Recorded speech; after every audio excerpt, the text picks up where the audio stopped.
Law academy സമരത്തിൽ സർക്കാർ ഇടപെടാത്തത് ശരിയായില്ലെന്ന് വി.എസ്. അച്യുതാനന്ദൻ. CPM സമരം ഏറ്റെടുക്കാത്തതിനെക്കുറിച്ച് പാർട്ടി നേതൃത്വത്തോട് ചോദിക്കണമെന്നും വി.എസ്. പാർട്ടി നിലപാടെടുത്തിട്ടില്ലെന്ന് കോടിയേരി ബാലകൃഷ്ണൻ. സമരത്തിന് പിന്തുണ തുടരണമെന്ന് CPI സംസ്ഥാന എക്സിക്യൂട്ടീവ്. സർക്കാർ നൽകിയ ഭൂമി ലോ അക്കാദമി സ്വകാര്യ കമ്പനിക്ക് ഫ്ളാറ്റ് നിർമ്മാണത്തിന് നൽകിയതിന്റെ രേഖകൾ പുറത്താണ്.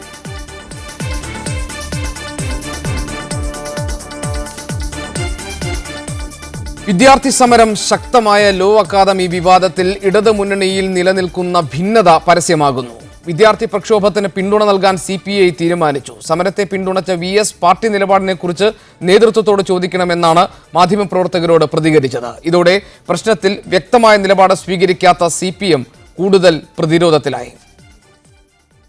ലോ അക്കാദമിയിലെ വിദ്യാർത്ഥി പ്രക്ഷോഭം സംബന്ധിച്ച CPMന്റെ നിലപാടിനെ കുറിച്ച് ചോദിച്ചപ്പോൾ സംസ്ഥാന സെക്രട്ടറി കോടിയേരി ബാലകൃഷ്ണന്റെ പ്രതികരണം ഇങ്ങനെ: ഒരു കോളേജിന് മാത്രം ബാധകമായിട്ടുള്ള സമരമാണ്. ആ കോളേജിനകത്ത് നടക്കുന്ന സമരം ബന്ധപ്പെട്ടവർ ഇടപെട്ട് ആ സമരം തീർപ്പാക്കാൻ വേണ്ടിയിട്ടുള്ള ഇടപെടൽ നടത്തണം. എന്നാൽ പ്രിൻസിപ്പലിനെ മാറ്റുന്നത് ഉൾപ്പെടെ വിദ്യാർത്ഥികളുടെ ആവശ്യങ്ങൾ ന്യായമാണെന്നാണ് ഇന്ന് ചേർന്ന CPI സംസ്ഥാന എക്സിക്യൂട്ടീവ് വിലയിരുത്തിയത്. പ്രിൻസിപ്പലിനെ മാറ്റും വരെ സമരം തുടരാനും AISFന് നിർദ്ദേശം നൽകി. ലോ അക്കാദമിക്ക് ഭൂമി വിട്ടുകൊടുത്തതിൽ തെറ്റുണ്ടെങ്കിൽ തിരുത്തണമെന്നും CPI ആവശ്യപ്പെട്ടു. പ്രശ്നത്തിൽ സർക്കാരിനെയും പാർട്ടിയും വിമർശിക്കുന്നതായിരുന്നു VSന്റെ നിലപാട്. നിയമവിരുദ്ധമായിട്ടുള്ള കാര്യങ്ങളെല്ലാം ഇങ്ങനെ തോന്നിയ പോലെ ചെയ്യുമ്പോൾ അങ്ങനെ നീങ്ങുന്ന ആളുകളെ യാതൊരു കാരണവശാലും പ്രോത്സാഹിപ്പിച്ചുകൂടാ. കണിശമായും അടിയന്തരമായി ഇടപെട്ട് നിയന്ത്രിക്കുന്നതിനാണ്. കണിശമായിട്ട് ലോ അക്കാദമി സംബന്ധിച്ച് സർക്കാർ നിലപാടിനെ സ്വാധീനിക്കുന്നതാണ് രണ്ട് പാർട്ടികളുടെയും അഭിപ്രായ വ്യത്യാസം. മീഡിയ 1 തിരുവനന്തപുരം. ലോ അക്കാദമിക്ക് സർക്കാർ നൽകിയ ഭൂമി സ്വകാര്യ കമ്പനിക്ക് ഫ്ളാറ്റ് നിർമ്മാണത്തിന് നൽകി. സ്വകാര്യ കമ്പനിക്ക് പവർ ഓഫ് അറ്റോർണി നൽകിയാണ് ഫ്ളാറ്റ് കച്ചവടം നടക്കുന്നത്.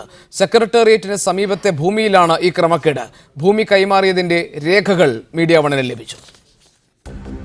ഭരണസിരാ കേന്ദ്രമായ സെക്രട്ടേറിയറ്റിന് 100 മീറ്റർ മാത്രം അകലെയാണ് ഈ സ്ഥലം. ലോ അക്കാദമി ഗവേഷണ കേന്ദ്രത്തിനായാണ് സർക്കാർ ഈ ഭൂമി നൽകിയത്. എന്നാൽ ഇപ്പോഴുള്ളത് വൻകിട ഫ്ളാറ്റ് സമുച്ചയം. ഹെദർ ഗ്രൂപ്പുമായാണ് ഫ്ളാറ്റ് നിർമ്മാണത്തിന് കരാറുണ്ടാക്കിയത്. പവർ ഓഫ് അറ്റോർണി കൈമാറിയാണ് ഈ സംയുക്ത സംരംഭം.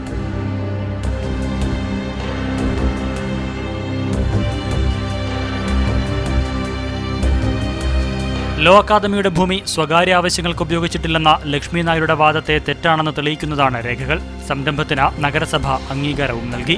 ഫ്ളാറ്റ് സമുച്ചയത്തിലെ കോടികൾ വിലമതിക്കുന്ന 36 അപ്പാർട്ട്മെന്റുകൾ സ്വകാര്യ വ്യക്തികൾക്ക് വിറ്റുകഴിഞ്ഞു. കേരളത്തിലെ ഏറ്റവും വലിയ ബിൽഡർ ഗ്രൂപ്പായ റിയൽ എസ്റ്റേറ്റ് ഗ്രൂപ്പായ ഹെദർ കൺസ്ട്രക്ഷൻ ഗ്രൂപ്പുമായി ചേർന്ന് 55:45 എന്നുള്ള വ്യവസ്ഥയിൽ ഈ ചാരിറ്റബിൾ സൊസൈറ്റിയുടെ ഭൂമി, ട്രസ്റ്റിൻ്റെ ഭൂമി സെക്രട്ടറി ആരും അറിയാതെ ഹെദർ ഗ്രൂപ്പിന് കൈമാറുകയാണ്. ട്രസ്റ്റിൻ്റെ ഭൂമിയെ ഈ ബിൽഡർ ഹെദർ ഗ്രൂപ്പിൻ്റെ ബിൽഡർക്ക് 55% ഭൂമി പർച്ചേസ് ചെയ്ത് വാങ്ങിയിട്ട് വിൽക്കാം, കൈമാറാം, ലോൺ വയ്ക്കാം. 12 അപ്പാർട്ട്മെന്റുകൾ കൂടി ഈ സമുച്ചയത്തിൽ അവശേഷിക്കുന്നുണ്ട്. ഇവയും വിൽപ്പനയ്ക്കായി വെച്ചിരിക്കുകയാണ്. മീഡിയ 1 തിരുവനന്തപുരം. ലോ അക്കാദമിയിൽ പ്രിൻസിപ്പൽ ലക്ഷ്മി നായരുടെ നടപടിയിൽ വിദ്യാർത്ഥികൾ ഉന്നയിക്കുന്ന ആരോപണങ്ങൾ, അവർ നടത്തുന്ന പ്രതിഷേധങ്ങൾക്കും അപ്പുറം വളരെ വലിയ മാനമുള്ളതാണ് ലോ അക്കാദമി നിൽക്കുന്ന ഭൂമിയുമായി ബന്ധപ്പെട്ട് ഉയർന്നു വരുന്ന വിവാദങ്ങൾ. ഈ വിവാദങ്ങളുടെ അകംപുറം പരിശോധിക്കുകയാണ് ഇന്ന് സ്പെഷ്യൽ എഡിഷൻ. സ്വാഭാവികമായി സർക്കാരിന് ഈ വിഷയത്തിൽ നിലപാട് വ്യക്തമാക്കേണ്ടി വരും. ഇക്കാര്യങ്ങൾ വിശദീകരിക്കാൻ ഉള്ള ബാധ്യത സർക്കാരിന് മേൽ സമ്മർദ്ദമായി മാറുന്ന സാഹചര്യം ഉണ്ടായിരിക്കുന്ന പശ്ചാത്തലത്തിലാണ് ഈ വിഷയം സ്പെഷ്യൽ എഡിഷൻ വിശദമായി ചർച്ച ചെയ്യുന്നത്. എന്നോടൊപ്പം ഉള്ളത് കേരള മുൻ സിൻഡിക്കേറ്റ് മെമ്പർ കേരള സർവകലാശാലയുടെ മുൻ സിൻഡിക്കേറ്റ് അംഗവും കേരള സർവകലാശാല റിട്ടയേർഡ് ജോയിന്റ് രജിസ്ട്രാറുമായ ശ്രീ R.S. ശശികുമാർ. ഈ ചർച്ചയിൽ പങ്കെടുക്കാൻ അദ്ദേഹം തിരുവനന്തപുരത്തുണ്ട്. KPCCയുടെ മാധ്യമസമിതി അംഗം BRM ഷെഫീർ ഈ ചർച്ചയിൽ തിരുവനന്തപുരത്ത് നിന്ന് പങ്കെടുക്കും. ABVPയുടെ അഖിലേന്ത്യാ സെക്രട്ടറി O. നിതീഷ് ചർച്ചയുടെ ഭാഗമാകാനുണ്ട്. പരിസ്ഥിതി പ്രവർത്തകൻ അഡ്വക്കേറ്റ് ഹരീഷ് വാസുദേവൻ കൊച്ചിയിൽ നിന്നും ഈ ചർച്ചയിലുണ്ടാകും. ശ്രീ BRM ഷഫീർ,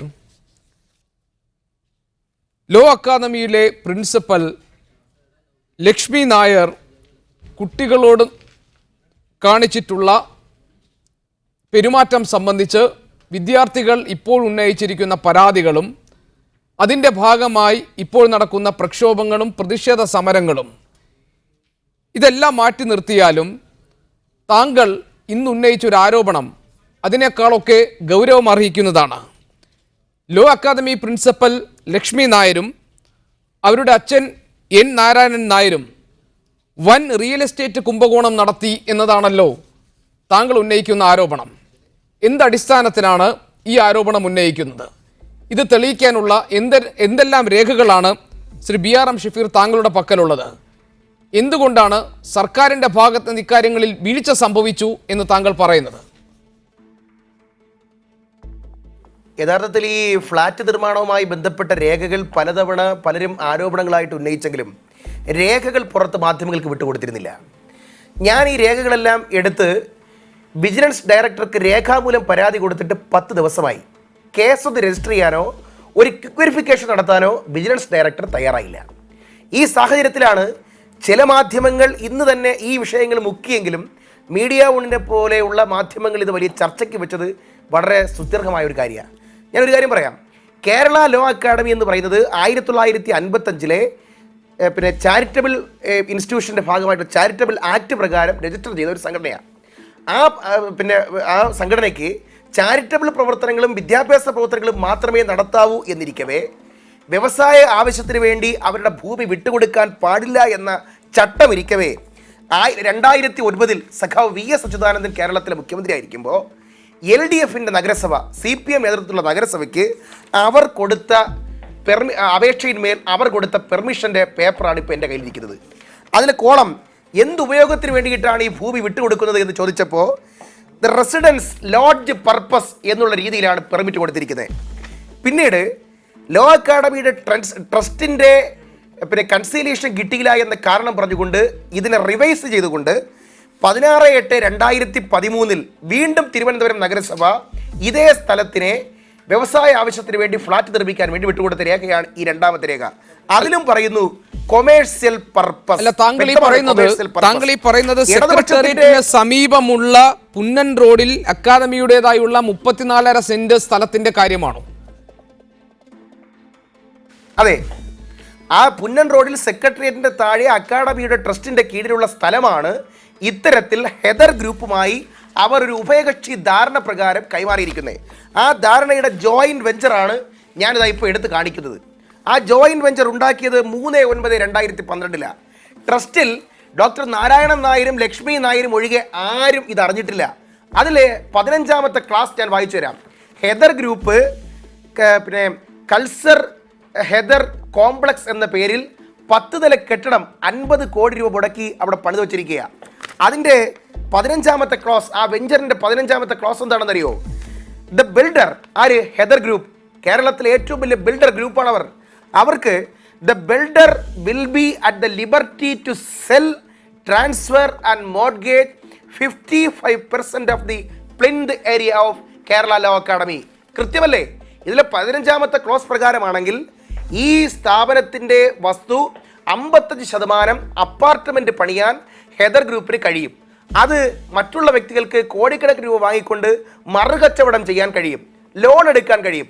തത്വത്തിൽ ചാരിറ്റബിൾ പ്രവർത്തനത്തിൻ്റെ എയിം തന്നെ നഷ്ടപ്പെടുത്തിക്കൊണ്ട് തികച്ചും കൊമേഴ്സ്യൽ പർപ്പസിന് വേണ്ടി ദുരുപയോഗം ചെയ്യുക വഴി 36 പേർക്ക് ആണ് ഈ ഫ്ലാറ്റ് വിൽപ്പന നടത്തിയത്. ഞാൻ എൻ്റെ അന്വേഷണത്തിൽ മനസ്സിലായത് ഒരാളിൽ നിന്നും 1 കോടി രൂപ വെച്ച് 36 കോടി രൂപയുടെ ഇടപാട് ഇപ്പോൾ തന്നെ നടന്നു കഴിഞ്ഞു. ഞാൻ താങ്കളിലേക്ക് തിരിച്ചു വരാൻ. അഡ്വക്കേറ്റ് ഹരീഷ് വാസുദേവൻ, ലോ അക്കാദമിക്ക് 1968 സർക്കാരിന്റെ ഭൂമി കൈമാറുമ്പോൾ നിയമസഭയിൽ ഇത് സംബന്ധിച്ചിട്ടുള്ള എതിർപ്പുകൾ ഉണ്ടായ സമയത്ത് അന്ന് കൃഷിമന്ത്രിയായിരുന്ന MN ഗോവിന്ദൻ നായർ പറഞ്ഞത് ജസ്റ്റിസ് VR കൃഷ്ണയ്യരും ഗവർണറും മുഖ്യമന്ത്രിയും വിദ്യാഭ്യാസ മന്ത്രി എന്നിവർ അംഗങ്ങളായുള്ള ഒരു ട്രസ്റ്റിന് വേണ്ടി സർക്കാരിൻ്റെ ഈ ഭൂമി കൈമാറുന്നു എന്നതാണ്. അതിപ്പോൾ ലക്ഷ്മി നായരുടെയും അച്ഛൻ നാരായണൻ നായരുടെയും സ്വകാര്യ ഭൂമിയായി അല്ലെങ്കിൽ സ്വകാര്യ ട്രസ്റ്റായി മാറിക്കഴിഞ്ഞിരിക്കുന്നു എന്നതാണ് ഈ വിവാദത്തിൻ്റെയൊക്കെ ഒരു കാതൽ. സർക്കാർ ഭൂമി പാട്ടത്തിനെടുക്കുകയും വിദ്യാഭ്യാസ സ്ഥാപനങ്ങൾ തുടങ്ങുകയും കാലക്രമേണ അത് സ്വന്തം ഭൂമിയായി കൈവശപ്പെടുത്തുകയും ചെയ്യുന്ന കയ്യേറ്റത്തിൻ്റെ സ്വഭാവമുള്ളതാണോ ലോ അക്കാദമിയുമായി ബന്ധപ്പെട്ട ഭൂമി പ്രശ്നം? അഡ്വക്കേറ്റ് ഹരീഷ് വാസുദേവൻ, ഈ പ്രശ്നത്തെ താങ്കൾ എങ്ങനെ കാണുന്നു? ഇത് തിരുവനന്തപുരത്തെ സംബന്ധിച്ച് ലോ അക്കാദമിയുടെ മാത്രം വിഷയമെന്ന നിലയിലാണോ കാണുന്നത്? നേരത്തെ CPM സംസ്ഥാന സെക്രട്ടറി കോടിയേരി ബാലകൃഷ്ണൻ പറഞ്ഞത് ഇതൊരു കോളേജുമായി ബന്ധപ്പെട്ട പ്രശ്നമാണ്, കോളേജിനകത്തു നിന്ന് ഉയർന്നു വന്നിട്ടുള്ള പ്രശ്നമാണ്, അതിന് ബന്ധപ്പെട്ടവർ അധികാരികൾ വേണ്ട രീതിയിലുള്ള പരിഹാരം കാണുമെന്നാണ്. കേവലം കോളേജിൽ വിദ്യാർത്ഥികൾ ഉന്നയിച്ചിട്ടുള്ള ചില പരാതികൾ മാത്രം അടങ്ങുന്ന ഒരു കേവല പ്രശ്നമാണോ ഇത്? അതിനപ്പുറം ഗൗരവം ഇതിനില്ലേ?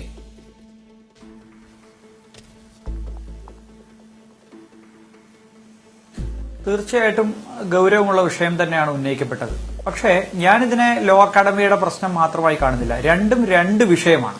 ഒന്ന്, ലോ അക്കാഡമി അവിടുത്തെ വിദ്യാർത്ഥികളോട് ചെയ്യുന്ന മനുഷ്യത്വരാഹിത്യം നിറഞ്ഞ പ്രവൃത്തി, അതിന്റെ ഹ്യൂമൻ റൈറ്റ്സ് വയലേഷൻസ്, അവിടെ നടക്കുന്ന കൊടികുത്തി വാഴുന്ന അവരുടെ ഏകാധിപത്യ പ്രവണത, പ്രിൻസിപ്പൽ എന്ന നിലയ്ക്ക് ശ്രീമതി ലക്ഷ്മി നായർ നടത്തുന്ന അവരുടെ ഇടപെടലുകൾ, അതുമായി ബന്ധപ്പെട്ട് അവിടുത്തെ വിദ്യാർത്ഥികൾ ഉയർത്തിയിരിക്കുന്ന നിയമപരമായ നൈതികമായ പ്രശ്നം, അത് ഈ വിഷയവുമായി കൂട്ടിക്കുഴക്കേണ്ട കാര്യമില്ല. വർഷങ്ങളായി, ഏതാണ്ട് ഒരു പതിറ്റാണ്ടായി നമ്മളൊക്കെ കേട്ടുകൊണ്ടിരിക്കുന്ന കാര്യം തന്നെയാണിത്.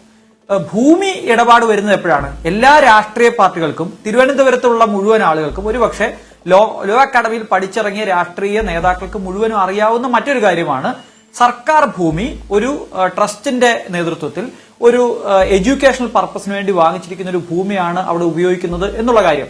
സ്വാഭാവികമായിട്ടും ഒരു പൊതുസമൂഹത്തിന്റെ ഭൂമി കിട്ടുന്ന ഒരു ഇൻസ്റ്റിറ്റ്യൂഷൻ പൊതു സമൂഹത്തിന് അനുഗുണമായ നിലപാടുകൾ സ്വീകരിക്കണം. അങ്ങനെയല്ല പലപ്പോഴും ലോ അക്കാഡമി സ്വീകരിക്കുന്നതെന്നാണ് അവിടുത്തെ വിദ്യാർത്ഥികൾ നേരത്തെ പലപ്പോഴായി, ഞാനൊരു 15 വർഷമായിട്ടെങ്കിലും നമ്മൾ ലോ കോളേജിൽ പഠിക്കുന്ന കാലം മുതൽ കേൾക്കുന്നതാണ്. പക്ഷേ ഇവരുടെയൊക്കെ ഉന്നതമായ സ്ഥാനങ്ങൾ കൊണ്ട് പലപ്പോഴും ഇത്തരം പരാതികൾ എത്താറില്ല. ഇപ്പോൾ പരസ്യമായ ഒരു വെല്ലുവിളിയിലേക്ക് ലോ അക്കാഡമി മാനേജ്മെന്റ് പോയപ്പോഴാണ് ഈ ഭൂമി വിവാദം ഇത്ര വലിയ ഒരു പ്രശ്നമായി രാഷ്ട്രീയ പാർട്ടികൾ ഏറ്റെടുക്കുകയും മുന്നോട്ട് പോവുകയും ചെയ്യുന്നത്. ഇതേ രാഷ്ട്രീയ പാർട്ടികളുടെ എല്ലാം കൂട്ടുകച്ചവടത്തോടുകൂടിയായിരുന്നു ഇത്തരം സംഗതികൾ ഇത്രയും കാലവും നടന്നത്. ഞാൻ ഇതിനെ ഒറ്റപ്പെട്ട വിഷയമായി കാണുന്നില്ല. ലാൻഡ് അസൈൻമെന്റ് ആക്ട് പ്രകാരം 1960 സംസ്ഥാന സർക്കാർ ആർക്കെങ്കിലും ഭൂമി കൊടുക്കണമെങ്കിൽ ഒരു പൊതു താല്പര്യം, ആ റൂൾ 24 പ്രകാരം മാത്രമേ സംസ്ഥാന സർക്കാരിന് അത്തരത്തിലൊരു ഭൂമി ഒരാൾക്ക് കൈമാറാൻ കഴിയുള്ളൂ. അതിൽ പ്രധാനമായും പറയുന്നത് ഒരു പൊതു താല്പര്യത്തിനല്ലാതെ സർക്കാർ ഭൂമി കൈമാറാൻ പാടില്ല എന്നുള്ളതാണ്. ആ പൊതു താല്പര്യം സംരക്ഷിക്കുന്നുണ്ടോ എന്നുള്ള കാര്യമാണ് സർക്കാർ പരിശോധിക്കേണ്ടത്. അത് ലോ അക്കാഡമിയുടെ കാര്യത്തിൽ എന്ന് മാത്രമല്ല, തിരുവനന്തപുരത്ത് ഇത്തരം നിരവധി സ്ഥാപനങ്ങൾക്ക് കൊടുത്തിട്ടുള്ള ഭൂമികൾ ഇപ്പോൾ എത്തിച്ചേർന്ന് നിൽക്കുന്ന റിയൽ എസ്റ്റേറ്റുകാരുടെ കയ്യിലാണ്. കേരളത്തിൽ ഭൂമി പ്രശ്നം ചർച്ച ചെയ്യുന്ന എല്ലായിടത്തും ഇത്തരം സർക്കാർ ഭൂമികൾ അന്യാധീനപ്പെടുത്തുകയോ മറച്ചു വിൽക്കുകയോ ഇത്തരം റിയൽ എസ്റ്റേറ്റ് കോമ്പോണൻസിന്റെ കയ്യിൽപ്പെടുകയോ ചെയ്യുന്നുണ്ട്. അതിന്റെ ഒരു ക്ലാസിക് ഉദാഹരണമാണ് ഇപ്പോൾ പുറത്തു വന്നിരിക്കുന്ന രേഖകൾ വിശ്വസിക്കാമെങ്കിൽ ഇപ്പോൾ അവിടെ സംഭവിച്ചിരിക്കുന്നത്. ഈ ഭൂമി പ്രശ്നത്തെയും അവരുടെ വിദ്യാർത്ഥികളുമായി ബന്ധപ്പെട്ട അക്കാഡമിക് വിഷയത്തെയും രണ്ടായി കാണണം എന്നാണ് പറയാനുള്ളത്. തീർച്ചയായിട്ടും ഈ ഭൂമി പ്രശ്നം സജീവമായി ചർച്ചയ്ക്കെടുക്കുകയും സംസ്ഥാന സർക്കാർ ഇക്കാര്യത്തിൽ ഒരു നിലപാട് വ്യക്തമാക്കുകയും ചെയ്യണം. സ്വാശ്രയ കോളേജ് പ്രശ്നവുമായി സർക്കാരിന് ഇടപെടുന്നതിന് ബുദ്ധിമുട്ടുണ്ടെങ്കിൽ, പരിധിയുണ്ടെങ്കിൽ, ഒരു പരിധിയും ഇല്ലാത്ത വിഷയമാണ് ഭൂമിയുടെ വിഷയം. ഇക്കാര്യത്തിൽ 50 കോടി രൂപയുടെയെങ്കിലും അഴിമതിയാണ് ഇപ്പോൾ എന്റെ സുഹൃത്ത് ഇവിടെ ഉന്നയിച്ചിട്ടുള്ളത്. ഇക്കാര്യം വിജിലൻസ് പരിശോധിച്ചാൽ തീർച്ചയായിട്ടും ഒരാഴ്ചക്കകം ഒരു ക്വിക്ക് വെരിഫിക്കേഷനിലൂടെ ഇക്കാര്യം ബോധ്യമാവുന്നതാണ്. പൊതു താല്പര്യം മുൻനിർത്തി സർക്കാർ കൊടുത്ത ഭൂമി പൊതു താല്പര്യത്തിനല്ലാതെ മറച്ചു വിറ്റിട്ടുണ്ടെങ്കിൽ തീർച്ചയായിട്ടും ആ ലീസ് ഏത് സമയത്തും ക്യാൻസൽ ചെയ്യാൻ സംസ്ഥാന സർക്കാരിന് ഉത്തരവാദിത്തമുണ്ട്, അധികാരമുണ്ട്. അത് ചട്ടം 24 ലംഘനമായി കണക്കാക്കി ആ ഭൂമി തിരിച്ചെടുക്കാവുന്നു. ഞാൻ വരാം താങ്കളിലേക്ക്. ശ്രീ ഒ നിതീഷ്, ലോ അക്കാദമിക്ക് മുന്നിൽ ഇപ്പോൾ വിദ്യാർത്ഥികൾ ഉന്നയിച്ചിട്ടുള്ള പ്രശ്നങ്ങളോട് ഐക്യദാർഢ്യം പ്രഖ്യാപിച്ചുകൊണ്ട് 48 മണിക്കൂർ ഉപവാസം നടത്താൻ ഉള്ള വി മുരളീധരന്റെ തീരുമാനവും ഉപവാസ സമരവുമായി ഇനിയും മുന്നോട്ട് പോകാൻ അദ്ദേഹം എടുത്തിരിക്കുന്ന ദൃഢനിശ്ചയവും നിങ്ങൾ എന്ത് ഫലം ഉണ്ടാക്കുന്നതിന് വേണ്ടിയാണ് കാത്തിരിക്കുന്നത്? ഏത് തരത്തിലുള്ള ഒരു പരിഹാരമാണ് ഈ ഉപവാസ സമരത്തിലൂടെ BJPയും വിദ്യാർത്ഥി സംഘടനയായ ABVPയും ലക്ഷ്യമിടുന്നത്? നിങ്ങൾ ഉന്നയിക്കുന്ന പ്രധാനപ്പെട്ട പ്രശ്നം ഭൂമിയുടെ ദുരുപയോഗമാണോ, അതല്ല വിദ്യാർത്ഥികൾ ഉന്നയിച്ചിട്ടുള്ള, നേരത്തെ അഡ്വക്കേറ്റ് ഹരീഷ് വാസുദേവൻ സൂചിപ്പിച്ച പോലെ പ്രിൻസിപ്പാളിൻ്റെ നടപടികളിൽ വിദ്യാർത്ഥികൾ കൊണ്ടുവരുന്ന വിമർശനങ്ങളോടുള്ള പിന്തുണയാണോ? എന്താണ് നിങ്ങൾ ഉദ്ദേശിക്കുന്ന പരിഹാരം? ഈ വിഷയത്തിൽ ABVP അടക്കമുള്ള വിദ്യാർത്ഥി സംഘടനകളും വിദ്യാർത്ഥികളുടെ ആവശ്യവും കഴിഞ്ഞ 16 ദിവസം ആയിട്ടും ഒരേ ആവശ്യമാണ്. അതിൽ ഒന്നാമത്തെ ആവശ്യം ലക്ഷ്മി നായർ പ്രിൻസിപ്പൽ സ്ഥാനത്ത് നിന്ന് മാറാനുള്ള നടപടി സർക്കാരിൻ്റെ ഭാഗത്തു നിന്ന് ഉണ്ടാവണം. രണ്ടാമത്തെ ആവശ്യം അവിടെ അനധികൃതമായിട്ട് കയ്യേറിയിട്ടുള്ള സ്ഥലം, ആ സ്ഥലം സർക്കാർ ഏറ്റെടുക്കണം. ആ കോളേജ് അല്ലെങ്കിൽ ലോ അക്കാഡമി അത് ഗവൺമെൻറ് ഏറ്റെടുക്കണം. ഈ ആവശ്യത്തിന് വേണ്ടിയിട്ടാണ് വിദ്യാർത്ഥികൾ കഴിഞ്ഞ 16 ദിവസമായിട്ട് സമരം നടത്തിക്കൊണ്ടിരിക്കുന്നത്. അതിൽ ഒരു ഇഞ്ച് പിന്നോട്ട് പോകാൻ ഒരു വിദ്യാർത്ഥി സംഘടനകളും തയ്യാറല്ല എന്നുള്ളതാണ് ഏറ്റവും അവസാനത്തെ ദിവസമായിട്ടുള്ള കഴിഞ്ഞ മണിക്കൂറിൽ പോലും അവിടെ നടക്കുന്ന ആ സമരവീര്യം കാണുമ്പോൾ നമുക്ക് കാണാൻ വേണ്ടിയിട്ട് സാധിക്കുന്നത്. അതുകൊണ്ടാണ് ആ സമരത്തിന് പിന്തുണ അർപ്പിച്ചുകൊണ്ടാണ് കേരളത്തിലെ മുഴുവൻ രാഷ്ട്രീയ നേതാക്കന്മാരും ഒറ്റക്കെട്ടായിട്ട് ഈ സമരത്തിന് അഭിവാദ്യം അർപ്പിക്കാൻ വേണ്ടിയിട്ട് വരുന്നത്. കഴിഞ്ഞ ദിവസവും ഇന്നും ശ്രീ കോടിയേരി ബാലകൃഷ്ണന്റെ ഭാഗത്തു നിന്നുണ്ടായ പരാമർശം അത് കേവലം ഒരു കോളേജിലെ ഇഷ്യൂ മാത്രമാണ് എന്ന നിലക്കുള്ള പരാമർശം. ആ പരാമർശത്തിൻ്റെ പിന്നിൽ ഗൂഢാലോചനയുണ്ടോ എന്ന് ഇന്ന് വിദ്യാർത്ഥി സംഘടനകൾ ഒരുമിച്ച് സംശയിക്കുന്നു. ഇന്ന് ഈ രേഖ പുറത്തുവിട്ടതിന് ശേഷം ABVP അടക്കമുള്ള വിദ്യാർത്ഥി സംഘടനകൾ ഈ ഫ്ളാറ്റിലേക്ക് മാർച്ച് നടത്തി ആ ഭൂമി പിടിച്ചെടുക്കും എന്ന നിലക്കുള്ള സമരപരിപാടികൾ സംഘടിപ്പിച്ചു. ഈ മീഡിയ വണ്ണ് ഒഴികെ ഒന്നോ രണ്ടോ ചാനലല്ലാതെ ബാക്കി ചാനലെല്ലാം ആ ന്യൂസ് മുക്കുന്നതായിട്ടുള്ള കാര്യങ്ങളാണ് നമുക്ക് കാണാൻ വേണ്ടിയിട്ട് സാധിക്കുന്നത്. ശ്രീ കോടിയേരി ബാലകൃഷ്ണൻ്റെ പ്രസ്താവന ഇത് കേവലം ഒരു കോളേജിലെ ഇഷ്യൂ മാത്രമാണ്. അങ്ങനെ കോളേജിലെ ഇഷ്യൂ മാത്രമാണെങ്കിൽ എന്തിനാണ് സഖാവ് ശ്രീ VS അച്യുതാനന്ദൻ അവിടെ വന്നത്? എന്തിനാണ് കേരളത്തിൻ്റെ KPCC അധ്യക്ഷൻ, കോൺഗ്രസിൻ്റെ അധ്യക്ഷൻ VM സുധീരൻ സാർ അവിടെ വന്നിട്ടുള്ളത്? ഇങ്ങനെ കേരളത്തിലെ പ്രധാനപ്പെട്ട രാഷ്ട്രീയ നേതാക്കന്മാരെല്ലാം തന്നെ എത്രയോ ദിവസങ്ങളായിട്ട് ആ സമരത്തിന് ഐക്യദാർഢ്യം പ്രഖ്യാപിക്കുകയും അവിടെ വരികയും ഈ ആവശ്യങ്ങൾ ഉന്നയിച്ചുകൊണ്ട് അവരെല്ലാം തന്നെ വിദ്യാർത്ഥികൾക്കൊപ്പം നിൽക്കുകയാണ്. ഇന്ന് വളരെ പ്രധാനപ്പെട്ട ഒരു ഫേസ്ബുക്ക് പോസ്റ്റ് ഈ സമയത്ത് പറയാൻ വേണ്ടിയിട്ട് ഞാൻ ആഗ്രഹിക്കുന്നു. ശ്രീ അഡ്വക്കേറ്റ് ജയശങ്കർ പറഞ്ഞിട്ടുള്ളത് പാതാള കരണ്ടി എവിടെ, ചിലരുടെ നാവുകൾ തപ്പിയെടുക്കാൻ എന്ന് ചോദിക്കേണ്ടുന്ന അവസ്ഥയിലേക്ക് ഈ സമരത്തെ കൊണ്ടുപോകുന്നത് ഈ വലിയ ശക്തികളാണോ, കേരളം ഭരിക്കുന്ന ശക്തികളാണോ എന്ന് ABVP ഈ ഘട്ടത്തിൽ സംശയിക്കുന്നു. ആ സംശയത്തിനുള്ള കാരണം വിദ്യാഭ്യാസ മന്ത്രി ഈ പ്രശ്നം പരിഹരിക്കാൻ വേണ്ടിയിട്ട് ചർച്ച വിളിച്ചത് 15 ദിവസങ്ങൾക്ക് ശേഷമാണ്. 15 ദിവസങ്ങൾക്ക് ശേഷം നടന്ന ചർച്ചയിൽ വിദ്യാർത്ഥികൾ ഒന്നടങ്കം ഈ ഭൂമി സർക്കാർ ഏറ്റെടുക്കണം, കോളേജ് സർക്കാർ ഏറ്റെടുക്കണം എന്നുള്ള ആവശ്യം വെച്ചു. രണ്ടാമത്തെ ആവശ്യം എന്ന നിലക്ക് ലക്ഷ്മി നായരെ മാറ്റണം എന്നുള്ള ആവശ്യം പറഞ്ഞു.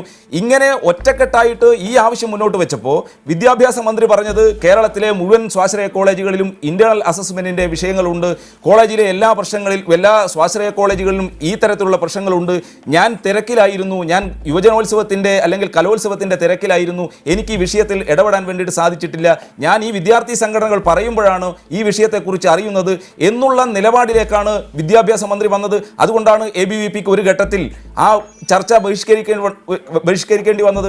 അതുകൊണ്ട് ഇവരെ സഹായിക്കുന്ന വലിയ ശക്തി ഈ സമരത്തിനെ അല്ലെങ്കിൽ ഈ സമരത്തെ പരാജയപ്പെടുത്താൻ കേരളത്തിലുണ്ട്. ആ ഭൂമാഫിയ ഇതിന്റെ പിന്നിലുണ്ട്. ശശികുമാർ, കേരള സർവകലാശാല മുൻ സിൻഡിക്കേറ്റ് അംഗം, ഇപ്പോൾ തിരുവനന്തപുരത്ത് നിന്ന് തത്സമയമുണ്ട്. ശ്രീ ശശികുമാർ, ഇന്റേണൽ മാർക്കിലെ ക്രമക്കേട്, ദലിത് പീഡനം, വിദ്യാർത്ഥികളെ കൊണ്ട് ഹോട്ടലിലെ ജോലി ചെയ്യിക്കൽ തുടങ്ങി ഒട്ടേറെ ആരോപണങ്ങൾ പ്രിൻസിപ്പൽ ലക്ഷ്മി നായർക്കെതിരെ വിദ്യാർത്ഥികളുടെ ഭാഗത്തു നിന്നും ഉയർന്നു വന്നിട്ടുണ്ട്.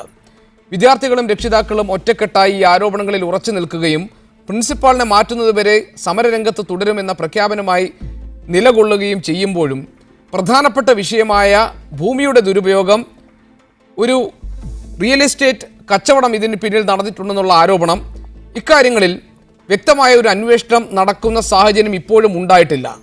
സർക്കാർ നൽകിയ ഭൂമി അത് സ്വന്തം ഭൂമിയാക്കി അല്ലെങ്കിൽ അതിൻ്റെ ഒരു കയ്യേറ്റ സ്വഭാവമുള്ള നിലയിൽ സ്വന്തം ഭൂമിയാക്കി മാറ്റി നാരായണൻ നായരും മകൾ ലക്ഷ്മി നായരും എന്ന ആരോപണം നിലനിൽക്കുന്നുണ്ട്. ഈ വിഷയത്തിൽ ഏത് നിലയ്ക്കുള്ള ഒരു ഇടപെടലാണ് ഉണ്ടാകേണ്ടത്? എങ്ങനെയാണ് ഇതിന്മേൽ ഒരു അന്വേഷണം വേണ്ടത്? കുറെ കൂടി ഒരു ഗൗരവമായ പ്രശ്നം എന്ന നിലയ്ക്കല്ലേ ഇത് പരിഗണിക്കപ്പെടേണ്ടത്? പ്രശ്നം രണ്ട് പ്രശ്നങ്ങളും വളരെ ഗൗരവപൂർണമായതാണ്.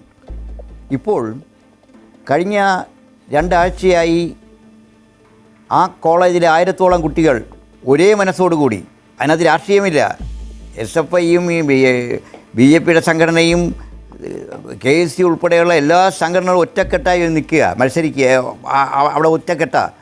അപ്പോൾ അങ്ങനെ ഒരു സമരം കേരളത്തിലെ അൺഎയ്ഡഡ് മേഖലയിലെ എല്ലാ കോളേജുകളിൽ നിന്ന് ഉറ്റുനോക്കിക്കൊണ്ടിരിക്കുകയാണ്. ഈ സമരം പരാജയപ്പെടണമെന്ന് ആഗ്രഹിക്കുന്ന ഒരു വലിയ വിഭാഗം കേരളത്തിലുണ്ട്, സ്വാശ്രയ മേഖലയുടെ മുതലാളിമാർ. അപ്പോൾ ഈ സമരം ഒരിക്കലും പരാജയപ്പെടാൻ പാടില്ല. ഈ സമരം പരാജയപ്പെട്ടാൽ കേരളത്തിലെ സ്വാശ്രയ മേഖലയിലെ കോളേജുകൾ അഴിഞ്ഞാടും എന്നുള്ള കാര്യത്തിൽ യാതൊരു സംശയവും വേണ്ട. ഈ അടുത്ത കാലത്ത് സ്വാശ്രയ മേഖലയിൽ കൂടുതൽ കോളേജുകൾ കൊടുത്ത UDF ആണ്.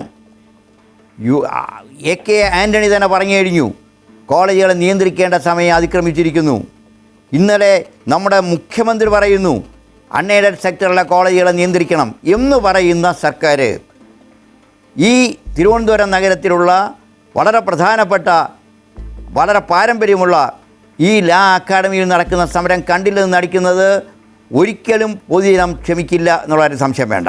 ഈ കഴിഞ്ഞ ദിവസം ഞാൻ സിൻഡിക്കേറ്റിലുള്ള കാലത്തും പലപ്പോഴും പരിശോധിച്ചിട്ടുള്ള കാര്യങ്ങളാണ്, പലതും അവിടെ പരിശോധനയ്ക്ക് പോയിട്ടുള്ളതാണ്, അവിടെ നടത്തിയിട്ടുള്ള പല ക്രമക്കേടുകൾ റെക്ടിഫൈ ചെയ്തിട്ടുള്ളതുമാണ്. എന്തായാലും വളരെ പാരമ്പര്യമുള്ള ഒരു കോളേജാണെങ്കിലും അവിടെ ഇപ്പോൾ വന്നിരിക്കുന്ന പ്രശ്നങ്ങൾ നാളെ കൂടുന്ന സിൻഡിക്കേറ്റ് ഗൗരവപൂർവ്വം പരിഗണിക്കും എന്നാണ് വിശ്വസിക്കുന്നത്. അല്ല, ഇപ്പോൾ ഞാൻ അല്ല, ശ്രീ ശശികുമാർ, ഔദ്യോഗികമായി അറിയുന്നത് സർക്കാർ ഒരു ട്രസ്റ്റിനെ ഏൽപ്പിച്ചിട്ടുള്ള ഈ ഭൂമി, അതിനകത്തുള്ള ഈ വിദ്യാഭ്യാസ സ്ഥാപനവും സ്വന്തം നിലയ്ക്ക് തങ്ങളുടേതാക്കി മാറ്റി തീർത്തു എന്നതാണല്ലോ ഇവിടെ നാരായണൻ നായർക്കും മകൾ ലക്ഷ്മി നായർക്കുമെതിരെയുള്ള ആരോപണം. അതിൽ ആ ആരോപണം ശരിയാണ് എന്നല്ലേ താങ്കളുടെ അഭിപ്രായം? തീർച്ചയായും ഇത് വളരെ വൈകിയാണ് മനസ്സിലാക്കുന്നത്. കാരണം കേരളത്തിലെ NSSൻ്റെയോ SNDPയുടെയോ അല്ലെങ്കിൽ മറ്റ് ക്രിസ്ത്യൻ മാനേജ്മെൻറ്റ് കോളേജുകളിൽ നിന്നും വളരെ വിഭിന്നമാണ് ലോ അക്കാദമി. കാരണം ഇതൊരു charitable society, government owned charitable സൊസൈറ്റിയാണ്. അതുകൊണ്ട് തന്നെയാണ് മറ്റ് SN മാനേജ്മെൻറ്റും NS ഒക്കെ സ്വന്തമായിട്ട് ഭൂമി വാങ്ങിക്കുമ്പോൾ കേരളത്തിലെ 12 ഏക്കർ ഭൂമി, തിരുവനന്തപുരം നഗരത്തിലെ 12 ഏക്കർ ഭൂമി ഒരു സ്ഥാപനത്തിന് വിട്ടുകൊടുത്തത് ഒരു പ്രൈവറ്റ് ചാരിറ്റബിൾ സൊസൈറ്റി കൊടുക്കില്ല. ഞാൻ കഴിഞ്ഞ 3 വർഷമായിട്ട് ഞങ്ങളുടെ നാട്ടിലെ 50 വർഷം പാരമ്പര്യമുള്ള ഒരു ലൈബ്രറിക്ക് 3 സെൻറ്റ് ഭൂമി ഗവൺമെൻറ് വിട്ടുതരാൻ വേണ്ടി ശ്രമിച്ചിട്ട് ഇതേവരെ നടന്നിട്ടില്ല. അവിടെയാണ് ഒരു ചാരിറ്റബിൾ സൊസൈറ്റി രൂപീകരിച്ച് 2 വർഷത്തിനകം ഗവൺമെൻറ് 12 ഏക്കർ ഭൂമി കൊടുത്തത് ഗവൺമെൻറ് ഓൺഡ് ചാരിറ്റബിൾ സൊസൈറ്റി എന്ന നിലയിലാണ്. അപ്പോൾ അങ്ങനെയുള്ള ഒരു ചാരിറ്റബിൾ സൊസൈറ്റിക്ക് കൊടുത്ത ഭൂമി അവിടെ എന്തെങ്കിലും ക്രമവിരുദ്ധമായി കാര്യങ്ങൾ നടന്നിട്ടുണ്ടെങ്കിൽ, അവിടെയുള്ള ഡയറക്ടർ ബോർഡ് മെമ്പേഴ്സിൻ്റെ കാര്യത്തിൽ മാറ്റം വരുത്തിയിട്ടുണ്ടെങ്കിൽ ഗവൺമെൻറ്റിന് അത് ഏറ്റെടുക്കാം. യാതൊരു സംശയം വേണ്ട. ഗവൺമെൻറ് ഒരു പോലീസ് പവറുണ്ട്, ആ പവർ ഉപയോഗിക്കണം. പക്ഷേ നിർഭാഗ്യകരമെന്ന് പറയട്ടെ, ഇന്ന് ദിവസത്തെ നമ്മുടെ കോടിയേരി ബാലകൃഷ്ണൻ്റെ പ്രസ്താവനയോടെ കണ്ടപ്പോൾ എനിക്കൊരു കാര്യം മനസ്സിലായി. അവർ വേണ്ടണം എന്നുള്ളിടത്താണ് ഈ ഗവൺമെൻറ് നിൽക്കുന്നത്. അതുകൊണ്ട് എവർക്ക് ഡോക്ടർ നാരായണൻ നായർ സാർ ഉൾപ്പെടെ അതിൻ്റെ മറ്റൊരു ഡയറക്ടർ ബോർഡ് മെമ്പറായ ശ്രീ കോഴിക്കോട് കൃഷ്ണൻ നായർക്ക് ഉൾപ്പെടെയുള്ളവർക്കുള്ള ഈ ഭരണകക്ഷിയിലുള്ള സ്വാധീനം ഉപയോഗിച്ചുകൊണ്ട് ഇതിനെ അട്ടിമറിക്കാൻ ശ്രമിച്ചാൽ അതിനെതിരെ പ്രതികരിക്കുവാൻ കേരളത്തിലെ ജനങ്ങൾ രാഷ്ട്രീയം മറന്ന് ഒറ്റക്കെട്ടായി നിൽക്കണമെന്നൊരു അഭിപ്രായം. അക്കാദമിയിൽ ഗുരുതരമായ ചട്ടലംഘനങ്ങൾ നടന്നു എന്ന കണ്ടെത്തലാണ് സിൻഡിക്കേറ്റ് ഉപസമിതിയുടെ റിപ്പോർട്ടിലുള്ളത് എന്ന സൂചനകളാണ് പുറത്തു വരുന്നത്. ഉപസമിതി അംഗവും ഡിവൈഎഫ്ഐയുടെ നേതാവുമായ അഡ്വക്കേറ്റ് റഹീം ഇപ്പോൾ ടെലിഫോൺ ലൈനിലുണ്ട്. അഡ്വക്കേറ്റ് റഹീം, വിദ്യാർത്ഥികൾ 17 ദിവസമായി സമരരംഗത്താണ്.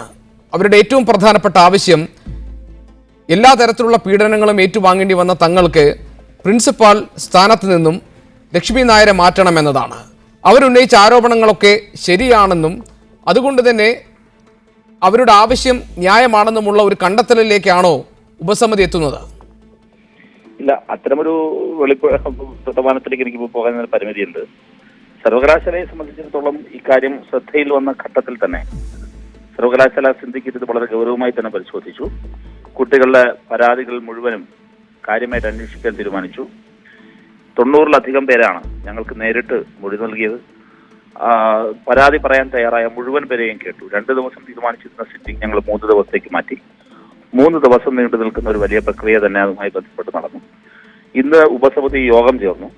ആ ഉപസമിതി യോഗം ചേർന്ന് ലഭിച്ച മുഴുവൻ വിവരങ്ങളെയും ക്രോഡീകരിച്ച് ഞങ്ങൾ ചില നിഗമനങ്ങളിലേക്ക് എത്തുകയാണ്. അത് സംബന്ധിച്ച് വൈകി വന്ന ചില രേഖകൾ കൂടി പരിശോധിക്കേണ്ടതുണ്ടായിരുന്നു. ആ രേഖകളുടെ കൂടി പരിശോധന പൂർത്തീകരിക്കാനുള്ളത് കൊണ്ടാണ് നാളെ രാവിലെ സിൻഡിക്കേറ്റ് യോഗത്തിന് മുൻപായി 1 മണിക്കൂർ നേരം ഒരുമിച്ചിരിക്കാം എന്ന് ആലോചിച്ചാണ് ഇന്ന് നമ്മുടെ ഉപസമിതി പിരിഞ്ഞത്. രാവിലെ 9 മണിക്ക് ഞങ്ങൾ വീണ്ടും യോഗം ചേരും. സർവകലാശാല സിൻഡിക്കേറ്റാണ് ഈ ഉപസമിതിയെ നിശ്ചയിച്ചിരുന്നത് കൊണ്ട് തന്നെ നാളെ ചേരുന്ന പ്രത്യേക സിൻഡിക്കേറ്റ് യോഗത്തിൽ ഇത് സംബന്ധിച്ച് ഗൗരവമായ ചർച്ചയും തീരുമാനങ്ങളും ഉണ്ടാകും. അത് വിദ്യാർത്ഥികളുടെ താല്പര്യം, അതായത് വിദ്യാർത്ഥികൾ അവിടെ അക്കാദമിക് ലൈഫ് ഇനി നശിക്കാൻ പാടില്ല, പെട്ടെന്ന് തന്നെ കോളേജ് തുറക്കണം, ഇങ്ങനെയെല്ലാമുള്ള ആശങ്കകളുടെ നടുവിൽ നിന്നുകൊണ്ട് തന്നെ വിദ്യാർത്ഥി പക്ഷമായൊരു നിലപാട് തീർച്ചയായിട്ടും സർവകലാശാല അക്കാര്യത്തിൽ സ്വീകരിക്കും. അഡ്വക്കേറ്റ് റഹീം, ലോ അക്കാദമിയിലെ വിദ്യാർത്ഥികളുടെ പ്രശ്നങ്ങളിൽ മനുഷ്യാവകാശ കമ്മീഷനും ഇടപെട്ട് കഴിഞ്ഞു. ഇക്കാര്യത്തിൽ പോലീസിന്റെ അന്വേഷണം വേണം എന്നാണ് മനുഷ്യാവകാശ കമ്മീഷൻ നൽകിയിരിക്കുന്ന നിർദ്ദേശം. വിദ്യാർത്ഥികൾ ഈ ഉന്നയിച്ച ആരോപണങ്ങൾ വസ്തുതാപരമാണെന്നുള്ള കണ്ടെത്തൽ തന്നെയല്ലേ ഉപസമിതിക്കുമുള്ളത്? അല്ല, കണ്ടെത്തലിനെ കുറിച്ച് ഞാൻ ഇപ്പോൾ ഉപസമിതി ഒരു ഫൈനൽ റിപ്പോർട്ട് എന്ന നിലയിൽ തയ്യാറാക്കാത്തത് കൊണ്ടും അത് സഭയിൽ വെക്കേണ്ടതുമാണ്. അതിനെ സംബന്ധിച്ച് അതിലെന്താണുള്ളത്, അതിന്റെ കണ്ടന്റിനെ കുറിച്ച് ഞാൻ പരാമർശിക്കുന്നത് തെറ്റാണ്. അഡ്വക്കേറ്റ് റഹീം, വിദ്യാർത്ഥികളുടെ ആരോപണങ്ങൾ അത് എത്രത്തോളം ഗുരുതരമാണെന്ന് നിങ്ങൾക്ക് ബോധ്യപ്പെട്ടോ? അല്ല, ഞങ്ങളുടെ ബോധ്യം ഞാനത് വ്യക്തിപരമായി നിങ്ങൾ എന്നെ ആദ്യം സംബോധന ചെയ്ത പോലെ ഡിവൈഎഫ്ഐ നേതാവ് നിലയിൽ ഞാൻ പങ്കെടുത്തിരുന്നെങ്കിൽ എന്റെ വ്യക്തിപരമായ ബോധ്യം എനിക്ക് പറയാൻ കഴിയുമായിരുന്നു. എന്റെ പരിമിതി ദയവ് ഇത് മനസ്സിലാക്കണം. സർവകലാശാല സിൻഡിക്കേറ്റിന്റെ ഉപസമിതി ഇതുവരെ പ്രസിദ്ധപ്പെടുത്താത്ത ഒരു റിപ്പോർട്ടിനെ സംബന്ധിച്ച് ആ റിപ്പോർട്ട് അംഗമായ ഞാൻ പരാമർശിക്കുന്നത് തെറ്റാണ്. സർവകലാശാല ഇത് സംബന്ധിച്ച് ഗൗരവമായ സമീപനമാണ് എടുത്തത് എന്നത് ശരി. ഏറ്റവും ചുരുങ്ങിയത് എനിക്കറിയാം താങ്കളുടെ പരിമിതി. ഏറ്റവും ചുരുങ്ങിയത് ശ്രീ റഹീം, താങ്കൾക്ക് വിദ്യാർത്ഥികളുമായും രക്ഷിതാക്കളുമായും ഈ കഴിഞ്ഞ 3 ദിവസങ്ങളിൽ നടത്തിയിട്ടുള്ള മൊഴിയെടുപ്പിൽ നിന്ന് ഈ പ്രശ്നത്തിന്റെ ഗൗരവം ബോധ്യപ്പെട്ടിട്ടുണ്ടാകുമെന്ന് എനിക്ക് ഉറപ്പാണ്. പക്ഷേ CPM-നെ പോലൊരു സംഘടന ഇക്കാര്യത്തിൽ ഒരു നിലപാട് വ്യക്തമാക്കാൻ ഇതുവരെ തയ്യാറായിട്ടില്ല. ശ്രീ കോടിയേരി ബാലകൃഷ്ണൻ പറഞ്ഞത് ഇത് ഒരു കോളേജിനകത്തെ വിദ്യാർത്ഥികളുമായി ബന്ധപ്പെട്ട പ്രശ്നമാണ്, അത് ബന്ധപ്പെട്ടവർ ആ നിലയ്ക്ക് ഇടപെട്ട് പരിഹരിക്കുമെന്നാണ്. പക്ഷേ ആ അഭിപ്രായത്തോട് യോജിക്കാൻ VS-ന് കഴിയില്ല. ഇത് ഗുരുതരമായ പ്രശ്നമാണ്, ഇതിൽ ഭൂമി ഇടപാടുമായി ബന്ധപ്പെട്ട ക്രമക്കേടെന്ന പ്രശ്നം നിലനിൽക്കുന്നുണ്ട്, വ്യക്തമായും പാർട്ടിയുടെ നിലപാട് പുറത്തു വരേണ്ടതാണ്, അത് നേതൃത്വത്തോട് ചോദിക്കണമെന്നാണ് VS പറഞ്ഞത്. എന്തുകൊണ്ടാണ് CPM-ന് ഈ വിഷയത്തിൽ നിലപാടെടുക്കാൻ മടി? ഇത് രാഷ്ട്രീയമായ ചോദ്യമായതുകൊണ്ട് രാഷ്ട്രീയമായി പ്രതിരോധിക്കാൻ കഴിയും. അതൊക്കെ വെറുതെയാണ്. 2 ദിവസമായിട്ടൊക്കെ വരുന്ന വാർത്ത CPM-ന്റെ കാര്യത്തിൽ വേറെ എന്തെങ്കിലും മറച്ചു വെക്കാനുണ്ടോ? ഒരു ദിവസം വന്ന വാർത്ത എന്താ? CPM നേതൃത്വം SFIയോട് ആവശ്യപ്പെട്ടിരിക്കുന്നു അത് പിൻവലിക്കണം, ഈ മുദ്രാവാക്യത്തിൽ നിന്ന് പിന്മാറണം എന്നായിരുന്നു ഒരു ദിവസം പകൽ മുഴുവൻ പ്രചരിച്ച വാർത്ത. SFIയുടെ ജില്ലാ സെക്രട്ടറി തന്നെ വൈകുന്നേരം വാർത്താ സമ്മേളനം വിളിച്ച് ആ മുദ്രാവാക്യത്തെ കുറിച്ച് വിശദീകരിച്ചു. ഇതൊക്കെ വെറുതെ പറയുന്നതാണ്. അങ്ങനെ CPM നേതൃത്വം, ഞാൻ ഉൾപ്പെടുന്ന CPM അംഗങ്ങളുള്ള സിൻഡിക്കേറ്റ് അങ്ങനെയാണെങ്കിൽ ഈ ഉപസമിതിയുമായി ബന്ധപ്പെട്ട് അങ്ങനെ മുമ്പോട്ട് പോകും. അങ്ങനെ CPM-നൊന്നും അങ്ങനെ ഒരു നിലപാടൊന്നുമില്ല. CPM ഇതിനകത്ത് ന്യായയുക്തമായി തന്നെ നിലപാട് സ്വീകരിക്കും. അത് CPM ഇതേ കുറിച്ചുള്ള വാർത്തയല്ലോ നിങ്ങൾ നേരത്തെ കൊടുത്തത്, മുമ്പൊരിക്കൽ കൊടുത്തത് സർക്കാർ തുടരണമെന്ന് അദ്ദേഹം പറഞ്ഞല്ലോ ഒരു ഘട്ടത്തിൽ. അല്ല, ഇപ്പോൾ റഹീം, ഇപ്പോൾ ഞങ്ങളുടെ ടെലിവിഷൻ സ്ക്രീനിൽ തന്നെ താഴെ പോകുന്ന വാർത്ത ടെലിഫോണിൽ താങ്കൾ TV ഉള്ള സ്ഥലത്താണെങ്കിൽ താങ്കൾക്ക് കാണാൻ കഴിയും. തിരുവനന്തപുരം ജില്ലാ കമ്മിറ്റി ആവശ്യപ്പെടുന്നത് ഈ പ്രശ്നം എങ്ങനെയെങ്കിലും ഒത്തുതീർക്കണം എന്നതാണ്. ഈ സമരം വിദ്യാർത്ഥികൾ ഉന്നയിക്കുന്ന ആവശ്യങ്ങൾ ന്യായമാണ് എന്ന അഭിപ്രായമാണ് തിരുവനന്തപുരം ജില്ലാ കമ്മിറ്റിക്കുള്ളത്. അതെ, ഇതിനകത്ത് CPM നിങ്ങൾ തന്നെയാണ് ഇത് രണ്ടും പറയുന്നത്. CPM ഇതിനകത്ത് പറിച്ചൊരു അഭിപ്രായമൊന്നുമില്ല. ഞങ്ങള് ഏതെങ്കിലും തരത്തിൽ എന്തെങ്കിലും കാര്യങ്ങൾ കണ്ടാൽ അതിനനുസരിച്ച് ശരിയായ നിലപാടല്ലേ ഒരു പാർട്ടി സ്വീകരിക്കുന്നു. CPM അല്ലാതെ എപ്പോഴാണ് നിലപാട് സ്വീകരിച്ചിട്ടുള്ളത്? ഇത് സംബന്ധിച്ചിട്ട് ഇതിപ്പോ നിങ്ങൾ വരുന്നേക്കാൻ ശ്രമിക്കുന്നത് ഈ വിഷയത്തിന്റെ മെരിറ്റെല്ലാം മറികടന്ന് CPIM സംരക്ഷിക്കാൻ നിൽക്കുന്നു, മറ്റുള്ളവരെല്ലാവരും കൂടി എതിർക്കാൻ നിൽക്കുന്നു. അങ്ങനെയൊന്നുമല്ല. അങ്ങനെയൊക്കെ ഇതിനകത്ത് അപ്പോഴാണ് ഇത് രാഷ്ട്രീയമായി മാറുന്നത്. നിങ്ങൾ വിഷയത്തിന്റെ മെരിറ്റിലേക്ക് വരൂ. ഇവർ കുട്ടികൾ ഉയർത്തുന്ന പ്രശ്നങ്ങളിൽ മെറിറ്റ് ഓറിയന്റഡ് ആയിട്ട് നമുക്ക് കാര്യങ്ങൾ കാണാം. അതിന് പുറമെ വരുന്ന രാഷ്ട്രീയമായ കാര്യങ്ങളെ രണ്ടായി വേർതിരിച്ച് ചർച്ച ചെയ്യണം. ശരി, ഞാൻ വിഷയത്തിന്റെ ശരിയായ മെറിറ്റിലേക്ക് വരികയാണ് ശ്രീ റഹീം. വിദ്യാർത്ഥികൾ ഉന്നയിച്ചിട്ടുള്ള പരാതികൾ പ്രിൻസിപ്പാളിനെതിരെ അവരുന്നയിക്കുന്ന ആവശ്യം പ്രിൻസിപ്പാൾ സ്ഥാനത്ത് നിന്നും ലക്ഷ്മി നായരെ മാറ്റണമെന്നത് അതൊരു വശത്ത്, അതിലും ഗൗരവമുള്ള മറ്റു ചില വിഷയങ്ങൾ ലോ അക്കാദമിയുടെ പ്രവർത്തനവുമായി ബന്ധപ്പെട്ടുണ്ട്. അത് അവിടെ ഗൗരവമുള്ള ഒരു ഭൂമി ഇടപാടിലെ ക്രമക്കേട് നടന്നു എന്നതാണ്. സർക്കാർ നൽകിയ ഭൂമി സ്വന്തം ട്രസ്റ്റാക്കി മാറ്റാൻ ലക്ഷ്മി നായരും അച്ഛൻ നാരായണൻ നായരും ശ്രമിച്ചു എന്ന ആക്ഷേപം ഒരു ഭാഗത്ത്. സെക്രട്ടേറിയറ്റിന് സമീപത്തുള്ള 34.5 സെന്റിൽ 17.5 സെന്റ് സ്ഥലത്ത് ഹേദർ ഗ്രൂപ്പുമായി യോജിച്ച് അവിടെ ഫ്ലാറ്റ് സമുച്ചയം നിർമ്മിക്കാൻ വേണ്ടിയുള്ള ഒത്താശ ചെയ്തു കൊടുത്തു. അങ്ങനെ അത് ഒരു കച്ചവട ആവശ്യത്തിന് വേണ്ടി ഉപയോഗിക്കപ്പെട്ടു എന്നതിൻ്റെ രേഖകൾ പുറത്തു വന്നിരിക്കുന്നു. ഈ വിഷയത്തിൽ ഒരു നിലപാട് വേണ്ടേ? അല്ല, ഈ വിഷയത്തിൽ രാഷ്ട്രീയമായ നിലപാട് പറയുന്നതിൽ വിരോധമൊന്നുമില്ല. അതൊക്കെ നിലപാടൊന്നുമില്ല, നല്ല നിലപാടൊക്കെ ഉണ്ട്. പക്ഷേ ഈ നിലപാട് ഇപ്പോഴും ഞാൻ പറയുന്നതിനകത്ത് പരിമിതിയുണ്ട്. ദയവുചെയ്ത് പരിമിതി മനസ്സിലാക്കുമെന്നാണ് ഞാൻ പ്രതീക്ഷിക്കുന്നത്. നാളെ സർവകലാശാല സിൻഡിക്കേറ്റ് യോഗത്തിന് ശേഷം നമുക്ക് പ്രതികരണങ്ങളാകാം. അപ്പോൾ ഇത്തരത്തെക്കുറിച്ചുള്ള എല്ലാ കാര്യങ്ങളെ സംബന്ധിച്ച് പ്രതികരിക്കുന്നതായിരിക്കും. ശ്രീ BRM ഷഫീർ, നിങ്ങൾ മാത്രമല്ല മറ്റ് സംഘടനകളും സമരരംഗത്തുണ്ട് ലോ അക്കാദമി വിഷയത്തിൽ. ഇപ്പോൾ ഉണ്ടായിരിക്കുന്ന പ്രക്ഷോഭത്തെ ഒരു ജനകീയ സമരമാക്കി തീർക്കുമെന്നാണ് BJP പ്രഖ്യാപിച്ചിരിക്കുന്നത്. ഇവിടെ താങ്കൾ ഉന്നയിച്ച ഈ ഭൂമി ഇടപാടിലെ ക്രമക്കേട്, ഈ വിഷയത്തിൽ രാഷ്ട്രീയ പാർട്ടികൾക്ക് ആത്മാർത്ഥമായി ഒന്നിച്ചു നിന്നുകൊണ്ട് ഈ വിഷയം മുന്നോട്ട് കൊണ്ടുപോകാൻ കഴിയുമോ? അല്ല, ഞാൻ ഇതിൻ്റെ രേഖകൾ കിട്ടിയ ഉടൻ തന്നെ കേരളത്തിലെ ബഹുമാനായ KPC president Shri VM Sudheeran സാറിനോട് ഇതിൻ്റെ ക്രമക്കേടുകളെ സംബന്ധിച്ച് കൃത്യമായി അദ്ദേഹത്തിനോട് പറഞ്ഞപ്പോൾ അദ്ദേഹമാണ് പറഞ്ഞത്, നിങ്ങൾ മാധ്യമപ്രവർത്തകരുടെ മുമ്പിൽ ഈ തെളിവുകൾ പുറത്തുവിടൂ എന്ന്. അദ്ദേഹത്തിൻ്റെ നിർദ്ദേശത്തിൻ്റെ അടിസ്ഥാനത്തിലാണ് ഞാനിത് പുറത്തുവിട്ടത്. ഞാനൊരു കാര്യം പറയാം. ഇവിടെ CPM വേട്ടക്കാരനോടൊപ്പം വേട്ടയാടും, ഇരയോടൊപ്പം ഓടും. ഞാൻ ഇപ്പോഴും പറയാമല്ലോ, ഇപ്പോൾ റഹീം ഈ ചർച്ചയിൽ പങ്കെടുക്കുന്നുണ്ടാകും. റഹീമിൻ്റെ പരിണിതപ്രജ്ഞനായ CPM-ലെ നേതാവ് ബഹുമാനായ കേരളത്തിലെ CPMന്റെ സംസ്ഥാന കമ്മിറ്റി മെമ്പർ ശ്രീ സഖാവ് കോലിയക്കോട് കൃഷ്ണൻ നായർ 35 കൊല്ലമായി താമസിക്കുന്നത് അനധികൃതമാണെന്ന് ഞങ്ങളും മീഡിയ ഒന്നും പറയുന്ന ഈ ഭൂമിക്കകത്തുള്ള കെട്ടിടത്തിലാണ്. അദ്ദേഹം ഏത് സ്റ്റാറ്റസിലാണ് ആ കെട്ടിടത്തിൽ അനധികൃതമായി താമസിക്കുന്നത്? ഇവിടെ CPMന് പറയാൻ പറ്റുമോ? CPM സംസ്ഥാന കമ്മിറ്റിയുടെ പിന്നെ വക്താക്കന്മാർക്ക് പറയാൻ പറ്റുമോ? മിസ്റ്റർ കോലിയക്കോട് കൃഷ്ണൻ നായർ, നിങ്ങൾ ആ ഭൂമിയിൽ നിന്ന് മാറണം. നിങ്ങളുടെ ഭാര്യ അവിടെ പഠിപ്പിക്കുന്നുണ്ടെങ്കിൽ അവർക്ക് കൊടുത്തിരിക്കുന്ന ആനുകൂല്യം മറ്റ് അധ്യാപകർക്ക് എന്താ കൊടുക്കാത്തത് എന്ന് ചോദിക്കത്തില്ലല്ലോ. തുളസി മേഡം അവിടെ അധ്യാപികയാണെങ്കിൽ അവർക്ക് കൊടുക്കേണ്ട ആനുകൂല്യം മറ്റ് അധ്യാപകർക്ക് കിട്ടേണ്ടതല്ലേ? ഇവിടെ കോലിയക്കോട് കൃഷ്ണൻ നായർ 35 കൊല്ലമായി താമസിക്കുന്നു, മാറ്റമില്ല. നിങ്ങൾക്കറിയോ, പേരൂർക്കടത്തെ ഈ സ്ഥലം ബഹുമാനായ മുൻ സ്വാതന്ത്ര്യ സമര സേനാനിയും കേരളത്തിലെ ധനകാര്യ വകുപ്പ് മന്ത്രിയുമായിരുന്ന ശ്രീ PS നടരാജപിള്ള സാറിൻ്റെ കുടുംബ ഷെയറ. അദ്ദേഹം ദിവാനെതിരെ സമരം ചെയ്തപ്പോൾ സർ CP കണ്ടെടുത്ത സ്ഥലമാണ്. PS നടരാജപിള്ള പിന്നീട് മന്ത്രിയായപ്പോൾ ക്യാബിനറ്റ് കൂടിയിട്ട് ഈ സ്ഥലം അദ്ദേഹത്തിൻ്റെ കുടുംബ ഷെയർ ആയതിനാൽ തിരിച്ചു കൊടുക്കാൻ തീരുമാനിച്ചു. അപ്പോൾ അദ്ദേഹം പറഞ്ഞു, എടുത്ത സ്ഥലം എനിക്ക് വേണ്ടാന്ന് പറഞ്ഞു. അവസാനം ഓലക്കുടിൽ കിടന്നാണ് ശ്രീ PS നടരാജപിള്ള സാർ മരിച്ചത്. ആ സ്ഥലമാണ് കയ്യേറി വെച്ചിരിക്കുന്നത്. നടരാജപിള്ള സാറിൻ്റെ മകൻ ഒരു പശുവിനെ കെട്ടാൻ വേണ്ടി പോയപ്പോൾ ഈ കോലിയക്കോട് കൃഷ്ണൻ നായരും നാരായണ സാറും കൂടി അദ്ദേഹത്തിൻ്റെ മകനെ അവിടെ തല്ലി ഓടിച്ച ചരിത്രം നാട്ടുകാർക്കറിയാം. ഞാൻ പ്രധാനപ്പെട്ട പോയിന്റിലേക്ക് വരാം. ഒരു ചാരിറ്റബിൾ ഇൻസ്റ്റിറ്റ്യൂഷൻ എന്ന് പറയുന്ന തരത്തിലുണ്ടെങ്കിൽ ട്രസ്റ്റ് നിലവിലുണ്ടോ? 2 കൊല്ലമായി ഒരു റെസൊല്യൂഷൻ പാസ്സാക്കാൻ ഒരു ട്രസ്റ്റ് അവിടെ ഇല്ല. ഇവിടെ ഇപ്പോൾ സിൻഡിക്കേറ്റ് മെമ്പർ റഹീം പറഞ്ഞു, റഹീമെ 1984 മുതൽ സിൻഡിക്കേറ്റുമായിട്ട് ചേർന്നുള്ള അഫിലിയേഷൻ്റെ രേഖകൾ പോലും ലോ അക്കാഡമിക്കില്ല. കേരള സർക്കാരിൻ്റെയും അതുപോലെ തന്നെ സിൻഡിക്കേറ്റിൻ്റെയും സർവകലാശാലയുടെയും ഒക്കെ ഗ്രാൻഡ് വാങ്ങുന്നുണ്ട്. എന്നാൽ അഫിലിയേഷൻ രേഖകൾ 84 മുതൽ കാണാനില്ല. ഞാൻ അതിൻ്റെ പിറകെ പോയി. അപ്പോൾ അറിയുന്നത് 84 ഒരു കോടതി ആവശ്യത്തിന് വേണ്ടി പോയതിനു ശേഷം ഈ രേഖകൾ അക്കാഡമിക്ക് തിരിച്ചു കിട്ടിയില്ല എന്ന് പറഞ്ഞാൽ ഗ്രാൻഡ് വാങ്ങിക്കാനുള്ള അവകാശം പോലും രേഖകൾ പ്രകാരം ഇവർക്കില്ല. ഇനി ഈ ഭൂമിയിലേക്ക് വരാം, ഈ ഫ്ലാറ്റിലേക്ക് വരാം. ഈ ഫ്ലാറ്റിൻ്റെ പിറകിൽ 50 ഹെദർ ഗ്രൂപ്പിനെ നിങ്ങൾ നിസ്സാരമായി കാണരുത്. 300 കോടി രൂപയുടെയൊക്കെ പദ്ധതികളാണ് അവർ പ്രൊജക്റ്റ് ചെയ്യുന്നത്. ഇന്ന് ഈ വാർത്ത പുറത്തുവിട്ടു. ഇവിടെ ഇപ്പോൾ ബഹുമാനായ നിങ്ങളുടെ മീഡിയ വൺ ചാനൽ ഒഴികെയുള്ള ചാനലുകൾ ഈ വാർത്ത മുഖ്യതിൻ്റെ പിന്നിൽ ഹെദർ ഗ്രൂപ്പിൻ്റെ അതിൻ്റെ പ്രധാനപ്പെട്ട ആളുകളുടെ ഇടപെടലുണ്ടെന്ന് ഞാൻ കൃത്യമായി സംശയിക്കുക.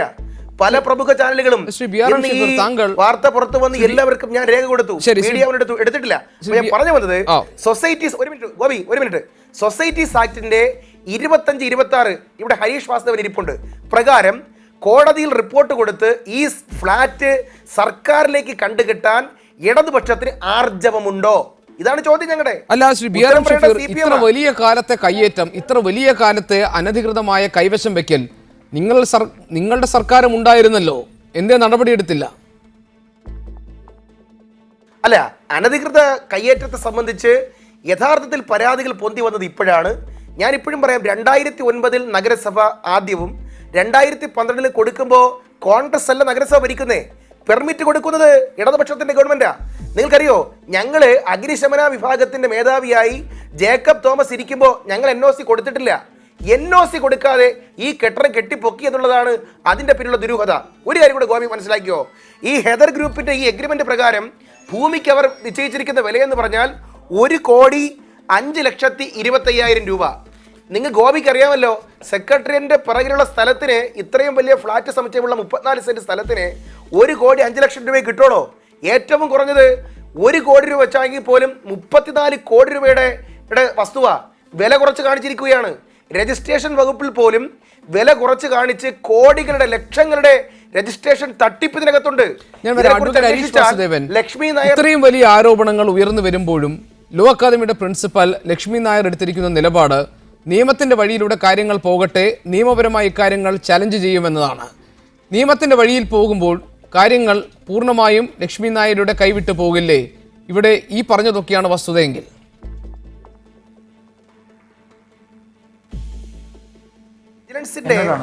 Hello, advocate Harish Vasudevan എന്നോടാണോ? അതെ, ഇതിൽ ഞാനിത് വീണ്ടും ആവർത്തിച്ച് പറയുന്നു. അതായത് ഈ ലോ അക്കാഡമി പ്രശ്നം ഇത്രയധികം രൂക്ഷമായപ്പോഴാണ് തുറുപ്പ് ചീട്ട് എന്ന മട്ടിൽ ഈ ഭൂമി പ്രശ്നം ഇപ്പോൾ പുറത്തു വന്നിരിക്കുന്നത്. ഇല്ലെങ്കിൽ ഈ ഭൂമി പ്രശ്നം പുറത്തു വരില്ല എന്നാണ് ഞാൻ വിശ്വസിക്കുന്നത്. കാരണം ഞാൻ 10-12 വർഷമെങ്കിലുമായിട്ട് ഇവർക്ക് കൊടുത്ത ഭൂമി ഇടപാടിനെ പറ്റി അവിടുന്ന് പുറത്തു വന്ന നമ്മുടെ സുഹൃത്തുക്കൾ, അവിടെ പഠിച്ച് ഇവരുടെ കിരാതമായ നടപടികൾ ഏറ്റുവാങ്ങിയിട്ടുള്ള നമ്മുടെ സുഹൃത്തുക്കളെല്ലാം ഹൈക്കോടതിയുടെ വരാന്തയിലും പുറത്തുമൊക്കെ പറഞ്ഞ് നമ്മൾ കേട്ടിട്ടുണ്ട്. ഈ ഭൂമി ഇടപാടിനെ സംബന്ധിച്ച് ഒരു ഡസൻ പരാതികളെങ്കിലും സംസ്ഥാന സർക്കാരിന് ഈ വിശദാംശങ്ങൾ സഹിതമല്ല, ഈ കെട്ടിടം നിർമ്മിക്കുന്നതിന് മുമ്പ് തന്നെ ഇതിന്റെ വിശദാംശങ്ങളൊക്കെ കൊടുത്തിട്ടുള്ളതാണ്. എന്തുകൊണ്ട് ഇവർ ഇത്ര വളരെ ഇതൊന്നും തൊടാതെ, ഞങ്ങളെ ഇതൊന്നും തൊടാൻ ആർക്കും കഴിയില്ല എന്ന മട്ടിൽ മുമ്പോട്ട് പോകുന്നു എന്ന് വെച്ചാൽ വളരെ എവിഡന്റ് ആണ്. നിങ്ങൾ എല്ലാ വർഷവും ലോ അക്കാഡമിയിൽ വരുന്ന കുട്ടികളുടെ ലിസ്റ്റ് പരിശോധിച്ചാൽ അറിയാം. ഈ നാട്ടിലെ IPSകാർ, IASകാർ, ഇവിടുത്തെ ഹൈക്കോടതി ജഡ്ജിമാരുടെ മക്കൾ, അല്ലെങ്കിൽ മന്ത്രിമാരുടെ മക്കൾ, ആഭ്യന്തരമന്ത്രിയുടെയും മുഖ്യമന്ത്രിയുടെയും ഉൾപ്പെടെ മക്കളോ സ്വകാര്യ ഏറ്റവും അടുത്ത ബന്ധുക്കളോ ഉൾപ്പെടെയുള്ള ആളുകളുടെ ഒരു വലിയ പാനൽ തന്നെ എല്ലാ വർഷവും കൃത്യമായി ലോ അക്കാഡമിയിൽ അഡ്മിഷൻ വരുന്നുണ്ട്. ഈ അഡ്മിഷൻ പ്രോസസ്സ് എങ്ങനെയാണ്? സുതാര്യമായിട്ടാണോ നടക്കുന്നത്? അവിടുത്തെ ഇന്റേണൽ മാർക്കിന്റെ അസസ്മെന്റ് സുതാര്യമായിട്ടാണോ നടക്കുന്നത്? ഇവരൊക്കെ ക്ലാസ്സിൽ പോലും പോകാതെ എങ്ങനെയാണ് പഠിച്ച് പാസ്സായി വരുന്നത് എന്നൊക്കെ അവിടെ പഠിച്ച മുഴുവൻ ആളുകൾക്ക് പറയാം. അപ്പം ഈ സൗജന്യങ്ങളെല്ലാം കൊടുക്കുന്നത്, ശ്രീ ജയശങ്കർ ഇന്ന് മറ്റൊരു സ്ഥലത്ത് പറഞ്ഞതുപോലെ, എല്ലാ രാഷ്ട്രീയ പാർട്ടികളുടെയും തലപ്പത്തിരിക്കുന്ന ആളുകളുടെ റെക്കമെൻഡേഷൻ ലെറ്ററുകൾ ഇവരുടെ ഫയലിൽ ഉറങ്ങുന്നുണ്ട്. അപ്പൊ ഏത് രാഷ്ട്രീയ പാർട്ടി ചോദിച്ചാലും അവരുടെ രാഷ്ട്രീയ നേതാവിന്റെ റെക്കമെൻഡേഷൻ ലെറ്ററുകൾ പലപ്പോഴും ഇവർ പുറത്തു കാണിക്കുന്നുണ്ട്. ഇത്തരത്തിൽ കേരളത്തിലെ ഒട്ടുമിക്ക രാഷ്ട്രീയ പ്രസ്ഥാനങ്ങളുടെയും നേതൃത്വവുമായും കേരള ഹൈക്കോടതിയിലെ ഒട്ടുമിക്ക ജഡ്ജിമാരുമായും നേരിട്ട് ബന്ധമുള്ള ഒരു സ്ഥാപനത്തിന്റെ അല്ലെങ്കിൽ ഒരു വ്യക്തികൾ എന്ന നിലയ്ക്ക് തീർച്ചയായിട്ടും ഇത് നിയമപരമായി എങ്ങനെ കൈകാര്യം ചെയ്യണം എന്ന് ലോ അക്കാഡമിയുടെ ഇപ്പോഴത്തെ നേതൃത്വത്തിന് അറിയാം. അവരതിന് കഴിവുള്ളവരാണ്. അതുകൊണ്ടാണ് ഇത്രയും കാലം ഈ ഭൂമി ഇടപാടുകളൊന്നും പുറത്തു വരാത്തത്. കേരളത്തിൽ ആദ്യമായി സർക്കാർ ഭൂമി തട്ടിക്കുന്ന അല്ലെങ്കിൽ സർക്കാർ ഭൂമി പാട്ടത്തിന് ലഭിച്ച് മറച്ചു കൊടുക്കുന്ന സ്ഥാപനമല്ല ലോ അക്കാഡമി. ഇത് കേരളത്തിൽ ഒട്ടുമിക്ക സ്ഥാപനങ്ങൾ ചെയ്തിട്ടുണ്ട്. ഈ ചർച്ചയിൽ നേരത്തെ ആരോ പറഞ്ഞു സർക്കാർ ട്രസ്റ്റ് ആയതുകൊണ്ട് മാത്രം കിട്ടിയതാണെന്ന്. UDF സർക്കാരിന്റെ കാലത്ത് ക്രിസ്ത്യൻ മാനേജ്മെന്റുകൾക്ക്, മുസ്ലിം മാനേജ്മെന്റുകൾക്ക്, പള്ളികൾക്ക് ഒക്കെ കേരളത്തിൽ ഭൂമി പതിച്ചു കൊടുത്തതിന്റെ ചരിത്രം ഞാൻ തന്നെ മീഡിയ വണ്ണിൽ വന്നിരുന്ന് പറഞ്ഞിട്ടുണ്ട്. ഉത്തരവുകളെല്ലാം സർക്കാരിന്റെ മുമ്പിലുണ്ട്. അപ്പൊ ഇതൊരു ഒറ്റപ്പെട്ട സംഭവമല്ല, കേരളത്തിൽ വ്യാപകമായി നടക്കുന്ന ഭൂമി തട്ടിപ്പാണ്. ഇക്കാര്യത്തിൽ ലോ അക്കാഡമിയുടെ കാര്യത്തിൽ ഈ പ്രിൻസിപ്പളിനെ മാറ്റുക എന്ന വളരെ ലിമിറ്റഡ് ആയിട്ടുള്ള ആവശ്യം അംഗീകരിച്ചു കഴിഞ്ഞാൽ ഈ ഭൂമി പ്രശ്നം മുങ്ങിപ്പോകും എന്നാണ് ഞാൻ വിചാരിക്കുന്നത്. എന്റെ ചോദ്യത്തിനുള്ള ഒരു മറുപടി ആയില്ല താങ്കൾ പറഞ്ഞത്. ഇത് നിയമത്തിന്റെ വഴിയിലേക്ക് കടന്നു കഴിഞ്ഞാൽ, താങ്കൾ പറഞ്ഞു ഉന്നതരായ വ്യക്തികളുമായി അടുപ്പം പുലർത്തുന്ന അല്ലെങ്കിൽ അവരുടെ എല്ലാം റെക്കമെൻഡേഷൻ ലെറ്റർ എടുത്തു കാണിച്ച് അവരെല്ലാം നിർദ്ദേശിക്കുന്ന അല്ലെങ്കിൽ ശുപാർശ ചെയ്യുന്ന ആളുകൾക്ക് അഡ്മിഷൻ കൊടുത്ത് അവർ ആവശ്യപ്പെടുന്ന രീതിയിൽ ഇക്കാര്യങ്ങളെല്ലാം നടത്തിക്കൊടുത്ത് ആ തരത്തിൽ ഒരു സുദൃഢമായ അല്ലെങ്കിൽ സുരക്ഷിതമായ ഒരു വലയം തീർത്ത ശേഷമാണ് ഇതെല്ലാം നടക്കുന്നതെന്ന് പറയുമ്പോഴും നിയമത്തിൻ്റെ വഴിയിൽ ഈ കാര്യങ്ങൾ മുന്നോട്ട് പോയാൽ താങ്കൾ പറഞ്ഞതുപോലെ തന്നെ സർക്കാരിൻ്റെ ഭൂമി പാട്ടത്തിനെടുത്ത് അത് സ്വന്തം ഭൂമി പോലെ ഉപയോഗിക്കുന്ന ഇതിൻ്റെ ശക്തമായ തെളിവുകൾ പുറത്തു വരുന്ന ഈ സന്ദർഭത്തിൽ നിയമത്തിൻ്റെ വഴിയിൽ പോയാൽ ലക്ഷ്മി നായർക്ക് അല്ലെങ്കിൽ അച്ഛൻ നാരായണൻ നായർക്ക് ഇതിൽ പിടിച്ചു നിൽക്കാൻ കഴിയുമോ? അവിടെ അവർക്ക് ഏതെങ്കിലും തരത്തിലുള്ള സംരക്ഷണം ലഭിക്കുമോ? എനിക്ക് ചോദ്യം മനസ്സിലായി. അതിനുള്ള മറുപടി, ചട്ടം 24 പ്രകാരം സർക്കാർ ഒരു പൊതു ആവശ്യത്തിന് ഭൂമി പതിച്ചു കൊടുക്കുമ്പോൾ ആ സർക്കാർ ഉത്തരവിൽ തന്നെ ചില കണ്ടീഷനുകൾ പറയും, അല്ലെങ്കിൽ ആ പട്ടയത്തിൽ തന്നെ ചില വ്യവസ്ഥകൾ പറയും. ആ വ്യവസ്ഥ പ്രകാരം ഇത് മറ്റാവശ്യങ്ങൾക്ക് ഉപയോഗിക്കാൻ പാടില്ല എന്ന വ്യവസ്ഥ ഉണ്ടെങ്കിൽ മാത്രമേ ഒരു കോടതിക്ക് അതിനകത്ത് ഇടപെടാൻ കഴിയുള്ളൂ. ഇനി അങ്ങനെ വയലേഷൻ വന്നാൽ പോലും നിലവിലിരിക്കുന്ന പ്രീസിഡൻസ് വെച്ച്, ഇതുവരെയുള്ള വിധിന്യായങ്ങൾ വെച്ചുകൊണ്ട് പലപ്പോഴും സംസ്ഥാന സർക്കാരിന്റെ പോളിസി തീരുമാനത്തിന്, നയപരമായ തീരുമാനത്തിന് വിടുകയാണ്. ഇത് ക്യാൻസൽ ചെയ്യണോ വേണ്ടയോ എന്ന തീരുമാനം കോടതികൾ പലപ്പോഴും അത്തരം ആളുകൾക്ക് വിടുകയാണ് ചെയ്യുക. മൂന്നാറിന്റെ കേസിൽ നമ്മൾ കണ്ടിട്ടുള്ളതാണ്. ക്യാൻസൽ ചെയ്യണോ വേണ്ടയോ എന്ന് തീരുമാനിക്കേണ്ടത് സർക്കാരാണ്. അത് ഈ വസ്തുതകൾ പരിശോധിച്ച് സംസ്ഥാന റവന്യൂ പ്രിൻസിപ്പൽ സെക്രട്ടറിയാണ് വാസ്തവത്തിൽ ഈ പട്ടയം, സർക്കാർ കൊടുത്ത പട്ടയം സർക്കാർ കൊടുത്ത ഉദ്ദേശത്തിനാണോ ഉപയോഗിക്കുന്നത്, അല്ല അത് വയലേറ്റ് ചെയ്തിട്ടുണ്ടോ എന്ന് തീരുമാനിക്കേണ്ടത്. തീർച്ചയായിട്ടും ഇത് കോടതിയിൽ ഏതെങ്കിലും ഒരു ചട്ടലംഘനമായി വരികയാണെങ്കിൽ ഇക്കാര്യം പോളിസി ഡിസിഷൻ ആയതുകൊണ്ട് തന്നെ സംസ്ഥാന സർക്കാരിനോട് തീരുമാനമെടുക്കാൻ ആവശ്യപ്പെടുകയായിരിക്കും കോടതി സാധാരണഗതിയിൽ ചെയ്യുക. രണ്ടാമത്തെ കാര്യം ഇവിടെ സൂചിപ്പിച്ച ഈ ട്രസ്റ്റിന്റെ നിയമവിരുദ്ധമായ പ്രവർത്തനമാണ്. സെക്ഷൻ 25 പ്രകാരം തീർച്ചയായിട്ടും രജിസ്ട്രേഷൻ ആക്ട് പ്രകാരം ഇക്കാര്യത്തിൽ നിയമ നടപടി സ്വീകരിക്കാവുന്നതാണ്. സൊസൈറ്റീസ് ആക്ട് പ്രകാരം ഇവരെ ഡിസോൾവ് ചെയ്യാവുന്നതാണ്. ഈ പ്രോപ്പർട്ടി മുഴുവൻ വേണമെങ്കിൽ രജിസ്ട്രാർക്ക് ഗവൺമെന്റിൽ കണ്ടുകെട്ടിക്കൊണ്ട് ഉത്തരവിറക്കാവുന്നതാണ്. ഇതെല്ലാം നിയമ നടപടികളിലൂടെ സാധ്യമാണ്.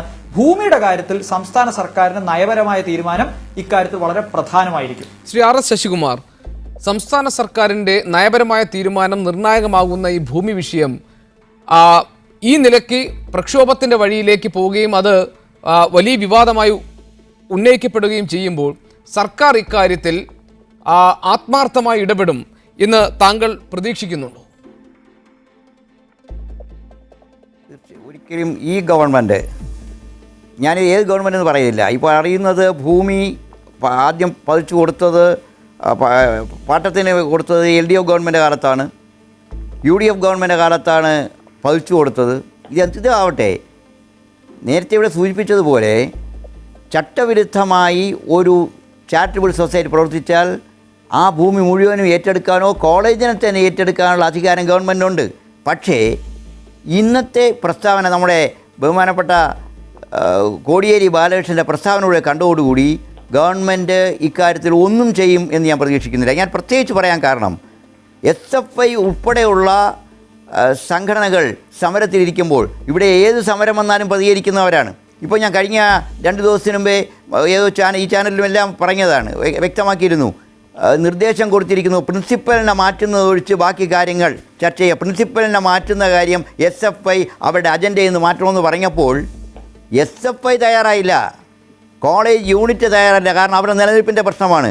കാരണം പ്രിൻസിപ്പലിനെ മാറ്റാൻ സർവകലാശാല നിയമം അനുശാസിക്കുന്നില്ല. പകരം യൂണിവേഴ്സിറ്റിക്ക് ചെയ്യാവുന്ന ഒരൊറ്റ കാര്യം തെറ്റായ പ്രവർത്തനം നടത്തുന്ന കോളേജിൻ്റെ അഫിലിയേഷൻ പിൻവലിക്കുകയാണ്. തീർച്ചയായിട്ടും നാളെ കൂടുന്ന സിൻഡിക്കേറ്റ് ഈ നമ്മുടെ സമൂഹത്തിനോട് എന്തെങ്കിലും ഉത്തരവാദിത്വം ഉണ്ടെങ്കിൽ ഈ കോളേജിൻ്റെ അഫിലിയേഷൻ പിൻവലിക്കുവാൻ തയ്യാറാകണം.